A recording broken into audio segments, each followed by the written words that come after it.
ভুলে গেছো আমায়, তাই না? না তো। তাহলে এত চুপচাপ কেন? এটাই তো চেয়েছিলে। বলেছিলাম বুঝি। বুঝে নিলাম। বেশি বুঝলে না তো? একদমই না। কি করব আমি বলো? ধন্যবাদ আপনাকে ধন্যবাদ কেন? শিক্ষা দেওয়ার জন্যে। কিসের শিক্ষা? মানুষ কিভাবে চিনতে হয়, একা কিভাবে থাকতে হয়, কাউকে অতিরিক্ত বিশ্বাস না করা, ধোঁকা কিভাবে দিতে হয়। আর কি? না বলাই থাক। অবহেলা কি বেশি করছি?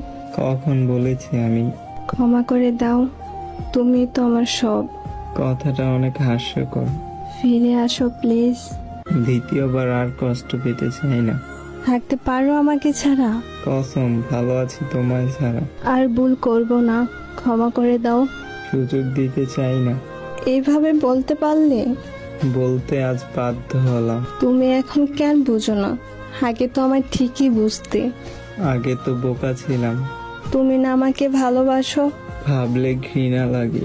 আমার অনেক কষ্ট হচ্ছে, প্লিজ আমাকে ক্ষমা করে দাও। বেইমানের ক্ষমা হয় না। প্লিজ এমন করে বলো না, আমার অনেক কষ্ট হয়। ওকে, আর আমাকে মেসেজ দিবেন না। ভালো থাকবেন।